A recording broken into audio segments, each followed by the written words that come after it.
बहुत बार ऐसा होता है कि एंटी एजिंग में हम सिर्फ अपना फेस का ध्यान रखते हैं या बॉडी का ध्यान रखते हैं या हैंड्स का ध्यान रखते हैं और हम बहुत इम्पोर्टेंट बॉडी पार्ट उसमें भूल जाते हैं, वो है हमारा हेयर। फेस की स्किन के साथ साथ हमारे बाल भी एजिंग होते हैं और वो एजिंग के साइंस क्या रहते हैं? वो रहते हैं बालों का सफ़ेद होना, बालों का ड्राई होना, उनकी लस्टर चली जाना। और इन चीज़ों के लिए हम डिपेंड करते हैं आर्टिफिशियल थिंग्स पे, लाइक केराटिन ट्रीटमेंट, आयरनिंग।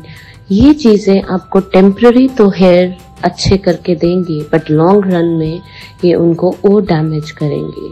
जो हमारे हेयर रहते हैं वो डेड रहते हैं। The only living hair that is there, that is inside the scalp. जो हमारा स्कैल्प है, that is the only living layer where roots of the hair are implanted. तो अगर हम बालों में कुछ भी लगाएं एक्सटर्नली, वो अंदर लिविंग पार्ट तक नहीं जाता। तो हमें अपने स्कैल्प का ध्यान रखना है to have healthy hair. So there are a lot of scalp treatments that are available जो आपकी बाल की जड़ को स्ट्रॉन्ग बनाए, उनको हेल्दी बनाए और एजिंग के साइन से उनको रिलीव कर सके।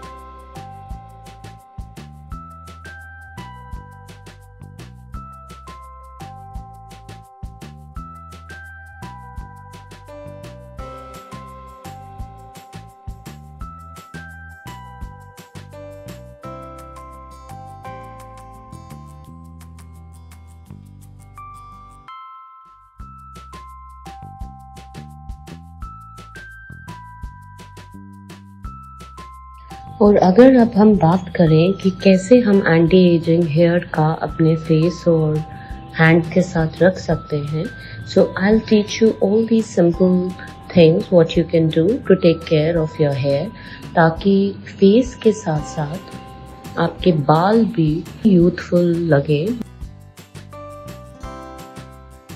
बालों की एंटी एजिंग के लिए सबसे ज़रूरी है कि आप एक अच्छी डाइट लें।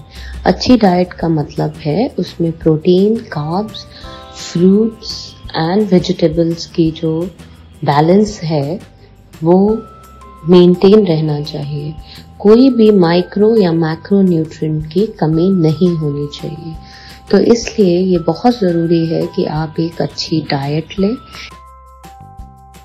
क्योंकि अगर आप अच्छी डाइट नहीं लेंगे और आपकी डाइट में प्रोटीन की कमी होगी, जो हमारे हेयर रहते हैं ये it's nothing but it's made of protein called keratin, तो हमारा हेयर लॉस होने का ज्यादा डर रहा है। But that does not mean that you take a very high portion of proteins.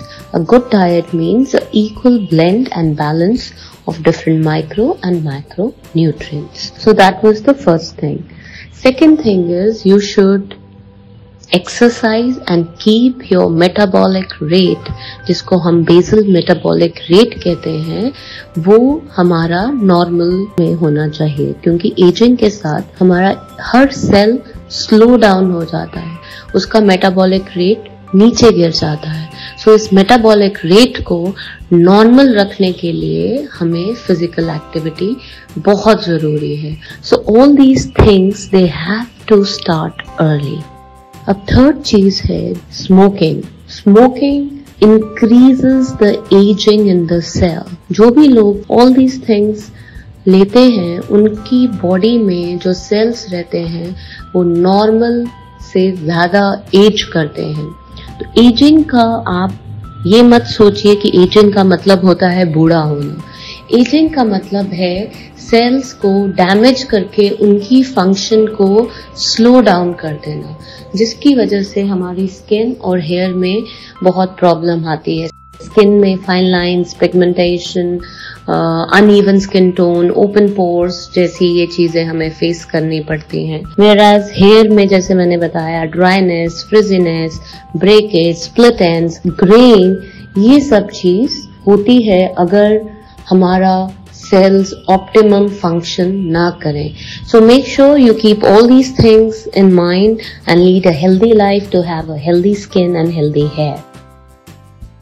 अब लाइफस्टाइल के बाद बात करते हैं हम क्या चीजें ले सकते हैं ताकि हम जो एबनॉर्मल सेल फंक्शन है उसको नॉर्मलाइज कर सके। इसमें आप एंटीऑक्सीडेंट्स ऐड कर सकते हैं अपनी डाइट में। वेरी पोटेंट एंटीऑक्सीडेंट एक विटामिन ई है, विटामिन सी है। These are potent antioxidant, either you take it naturally, जैसे vitamin C is available plenty in Indian gooseberry, that is amla, आप वो ले सकते हैं। और विटामिन ई जो रहता है मेनली ये एनिमल डिराइव्ड रहता है, but you can take capsules of vitamin E. It's a very potent antioxidant. Antioxidant क्या रहते हैं, जो भी हम डे टू डे लाइफ में मेटाबॉलिज्म के थ्रू हम बनाते हैं फ्री रेडिकल, जो कि हमारे सेल्स को कई बार डैमेज भी करते हैं। एंटीऑक्सीडेंट उन फ्री रेडिकल्स को डिस्ट्रॉय करता है ताकि वो हमारा सेलुलर डैमेज ना कर सके।